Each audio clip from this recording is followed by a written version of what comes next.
Hi and welcome to my shop again. Hey, I'm starting on the next thing. This is a radio amplifier out of a console, out of a Viking console, and I just brought it in the shop here. Just took it out of the console cabinet, and at a glance, well, not at a glance, it looks okay, except it's missing all of its tubes. 1, 2, 3, 4, 5, 6, 7, 8 tubes in here. Woo, that's a lot. That's a lot. I think they're pretty common tubes, and whoever took the tubes out missed one because he didn't recognize that this was a tube. It's a tube in a shell. How you like that? 6AV6. Funny. So, until we put tubes in it, we certainly can't do much more with this guy except look at it and dust them off. Hey, let's see. It's got the string. Let's see if the dial will work. Very nice. No problem here. It's just an AM radio, but it's a fairly, it has a number of interesting record player options. So this knob here switches through a bunch of different settings for different kinds of equalization. So there was a period, I don't know when, late 50s, early 50s, somewhere in there, where the tonal balance on records was being changed from old standards to new standards. The new standard's called RIAA, and I believe it's still in place. So if you played an older record on a newer stereo, the tonal quality might be off because the newer stereo amplifier has been tuned up for a newer record player, or a newer record, rather. So this is an interesting feature. It really makes this a nice amp for playing old records. That's what it amounts to. And I'm talking about Pink Floyd records here. I'm talking about going back to the 40s and 30s and that. So I'm going to have to sort out the tube thing pretty much right away. Hey, look at this. Some smart person put a wire between the ground and the antenna connection here. That probably didn't help too much. Antenna ground. There's another connection up here, antenna ground. This one was hooked up to a flat lead disappearing into the speaker cabinet in the console. So I couldn't really see where it was going. It's curious that there's one here and one here. There's a number there. 6, 6, 8.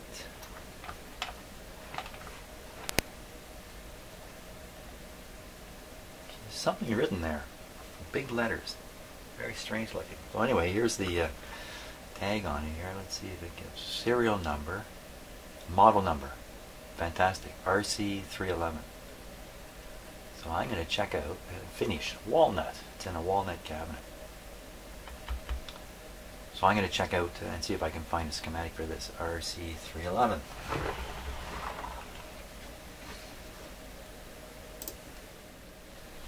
Well, that's great. Okay, no problem finding the schematic. I found it at Pacific Radio and TV.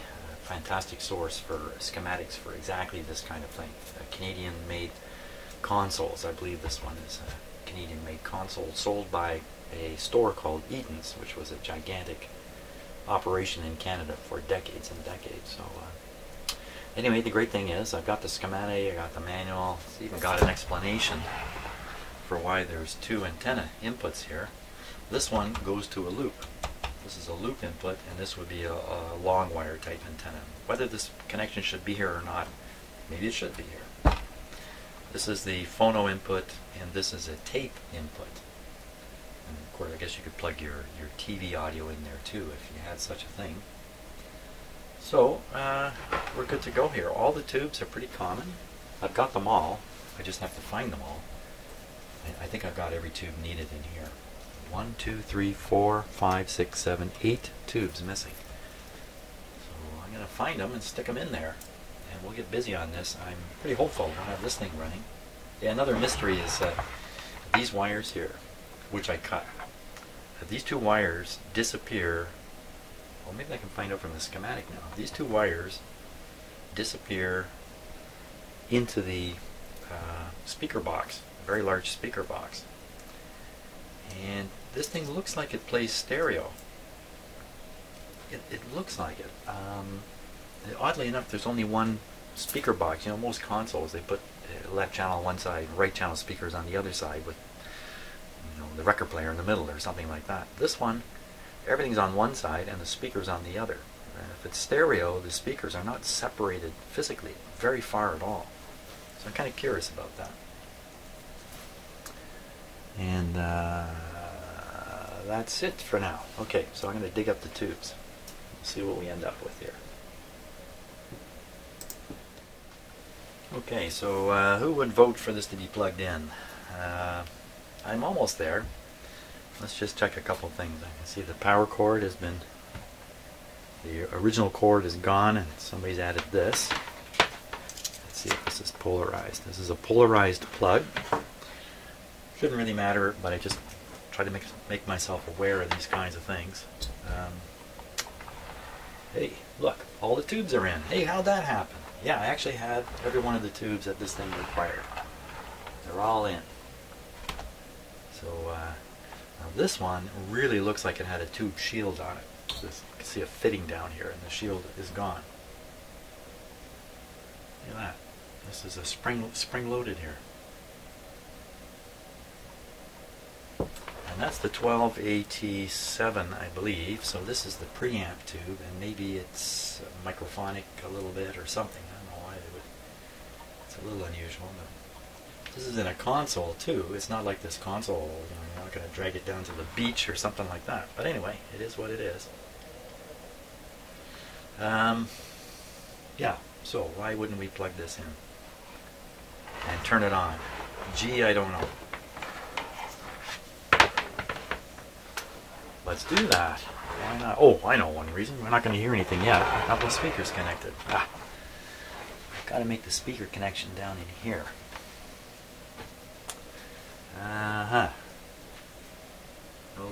Okay, let me hook up some speakers to it. Well, unfortunately, I made a little video error in the last hour. Hour of video I captured has no audio on it, so I don't think I'm going to be posting it. Unfortunately, there's a lot of interesting stuff, but what it boils down to is I found a burned open resistor up in here.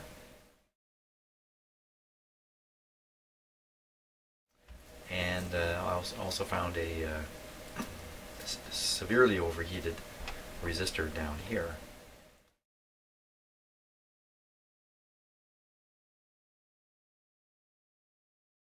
The one down here is one of the cathode resistors. The other one looked okay, but nevertheless I've replaced both of them. And I'm going to take a look at the capacitors, the bypass capacitor. I think it's just one capacitor in here too. I haven't done that yet.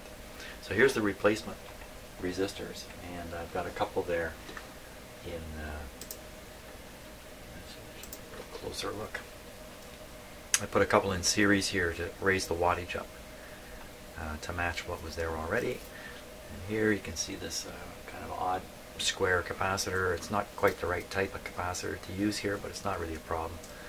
It's the proper size. So this is a resistor that is in the screen circuit of the IF amplifier tube, and it's burned right through. So even though I took out the capacitor that this one replaced, here it is here, looks great, and you can see it's on test leads. I also tested it with my capacitor checker, and that capacitor is as good as new. It's one of the best testing wax paper capacitors I've done. So exactly why the resistor burned out in here, we don't know. The possibility of that capacitor having a short in it is pretty low, but now that I've replaced it anyway, that possibility is just gone entirely. So we'll have to keep an eye on this. Who knows? Who knows what really happened? Nothing else appears to be damaged in here. I have the feeling that much of the video that has no audio is a close look throughout this whole amplifier receiver. And that's where I found these burned resistors. So too bad, but that's how it goes. So now the good news is I'm really close to turning this guy on. Really close. How close? Well, speakers are connected. Speaker is connected. I think we're ready to go. So that'll make for some excitement, that's for sure.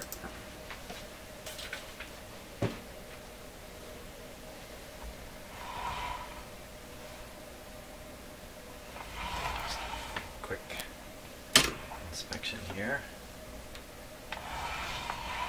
Okay, we're good. Oh, I was going to fire this up with high voltage first, wasn't I? Yeah, that's a better idea. That's a better idea. Okay, let's do that.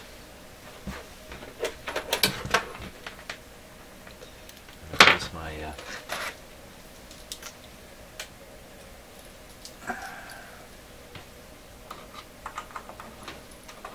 my high voltage power supply here.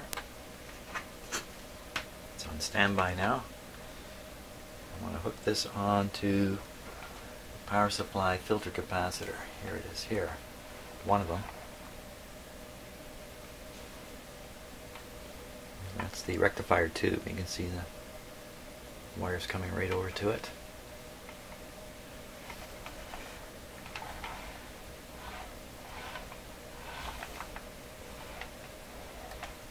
So I think that's maybe a 3-section one. Let's just make sure it's 40, 40, 20. I want to get on the 40s, the square. So I'm looking in there to try to spot the symbol.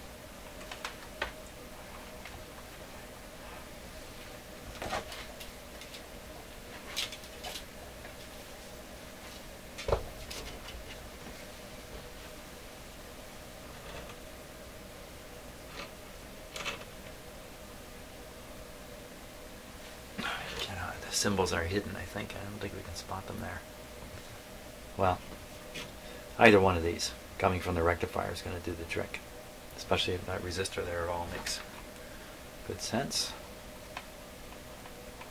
Okay, now this is not plugged in the wall or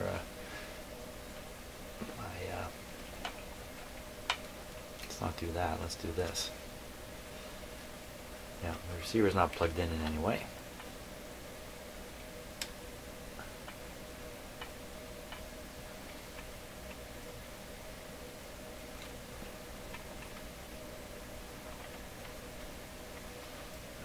Go. Now we're going to keep an eye on the current meter while we raise up the voltage here. Down. Here we go.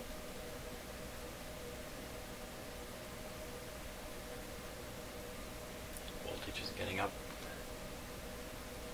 around close to 100. There's 150.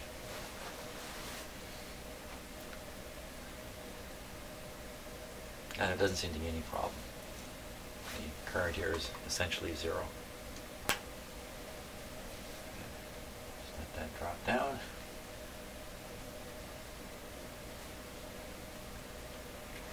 Now if there had been some kind of short or something like that, that would have showed up.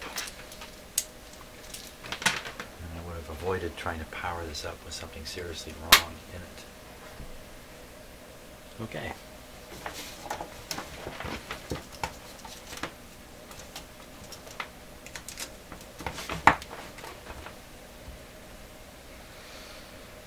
Okay, I'm going to increase the restriction up here.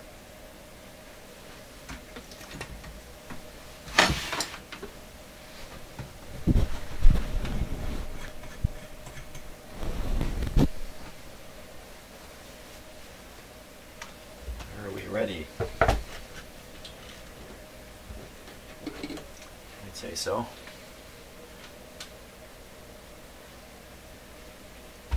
Oh, switches on the front. I didn't rehearse the switches here. And the panel with the switch identification is out.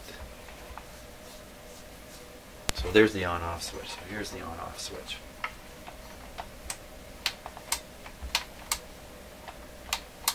switched off. Rest don't matter that much. Not for now. Okay. Here we go. Watching that light up there now. Okay, I left it turned off. Yeah. Okay, it's on now. Watching that light. Perfect. That's just what we want to see. The lights have come on the unit itself.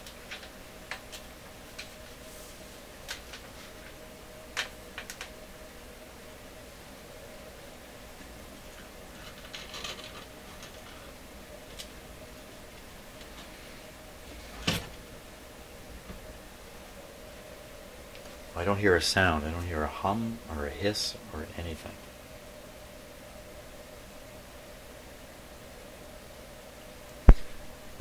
Okay, volume control is probably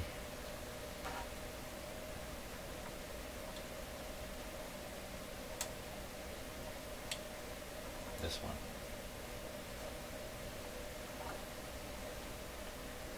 What's going on here? This is stuck. It's just a wow. It's just a regular volume control.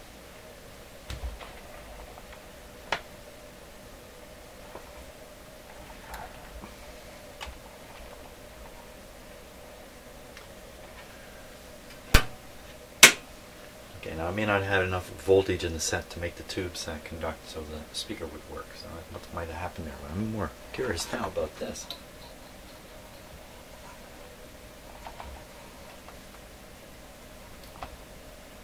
Wow. Boy, that is really, really stiff in there.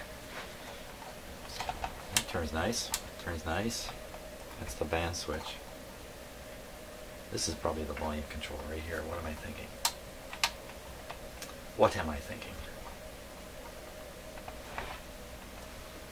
I flipped the whole radio over to put some solvent in here and loosen this guy up. So we'll leave that for now. Switch on. Power back on. This time I'm going to include both light bulbs.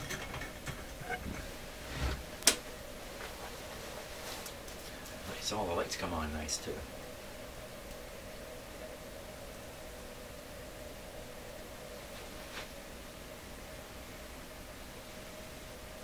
Okay, I see what might be a short circuit here. Just happened to lay eyes on something that looks really, really close. I'll show you.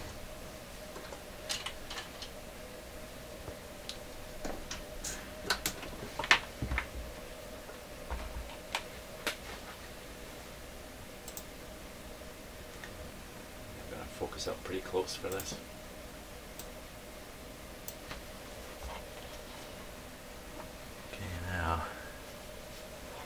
This resistor here, the wire from it,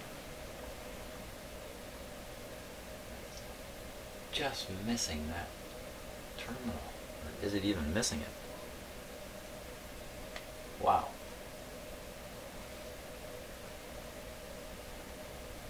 I'm sure that is not supposed to be like that. Maybe if I get the camera under it, I can see some clearance in it. Wow. Okay, let's move it out of there. Maybe I bumped that or something while I was working, but I don't think so.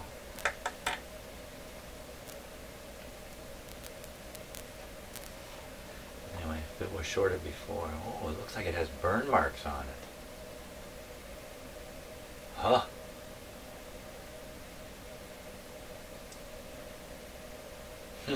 Wow. Just having to look right down at it. Of course, just seconds after I turn the power on. That's how those things work. Okay, let's try it again. Now I'm smart enough to know this is the volume control. Okay, switch is on. Power back on.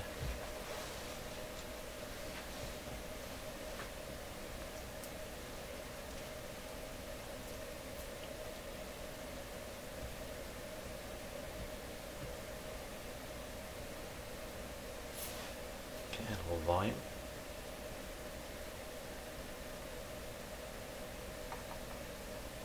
Okay, because I'm hearing absolutely nothing. I'm concerned my speaker's not actually connected properly. That's good.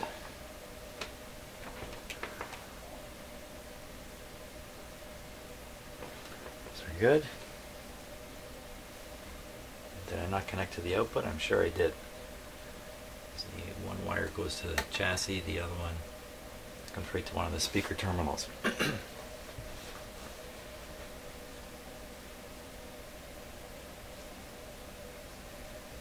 Absolutely nothing.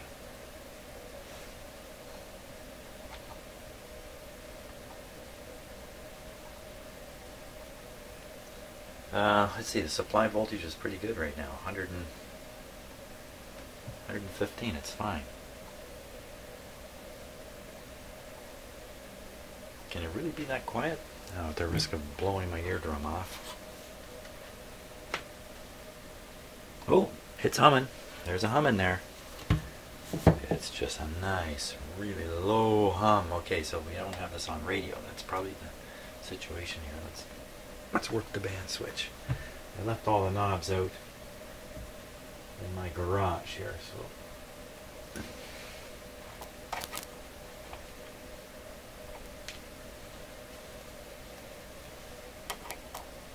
volume's down, right? Oh, yeah, volume's down.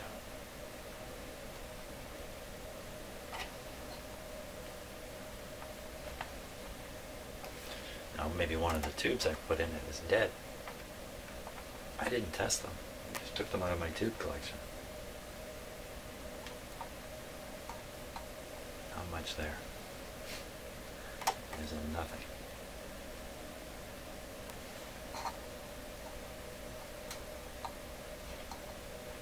Ah! Stay on.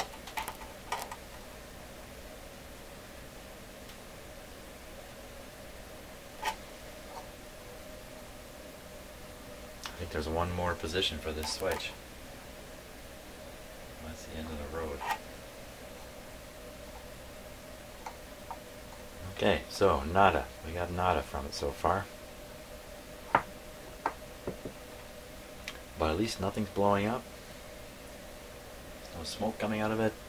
There's no... wow, there's very little load on it. There's 2 light bulbs. Can't even see the filaments in them. This thing's not drawing really anything at all. That's just a little worrisome.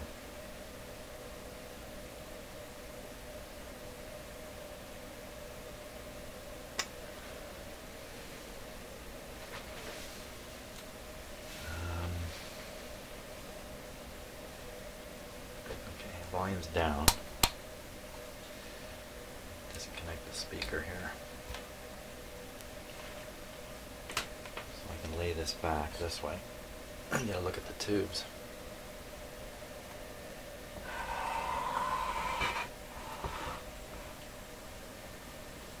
Well, I see something, I think already. Let's flip to the close-up here.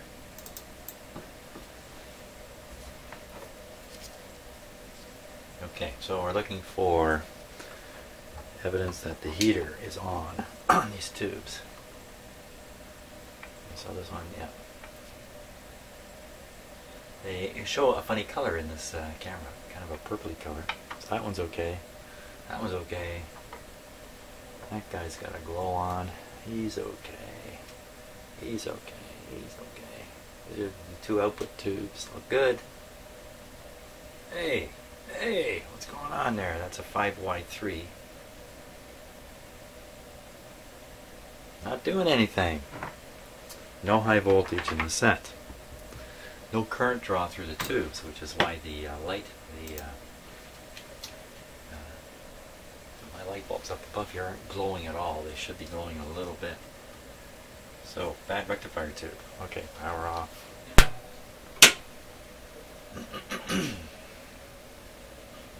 Now I should be smart and double check and make sure this.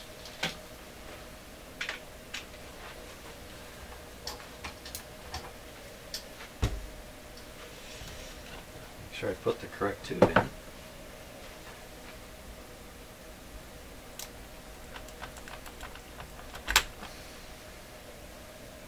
Five Y3.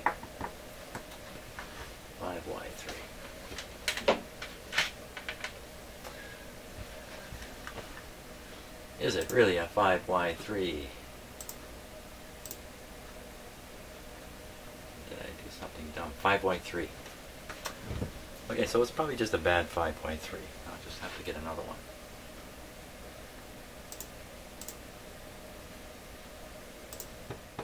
Yeah, just put the camera back on here. Boy, you don't need to test this tube to find out if it's bad. I'll just here, just listen.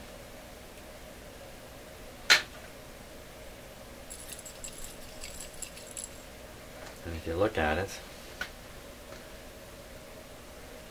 oh, yeah, you got to look at it. We got it on camera there. Can you see? Not with that one.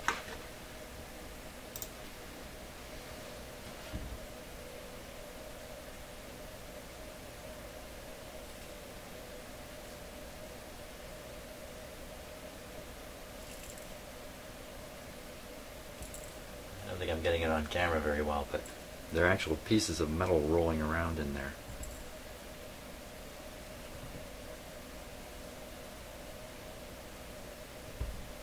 Yeah, they're there. So, she's fried. Okay, get another tube.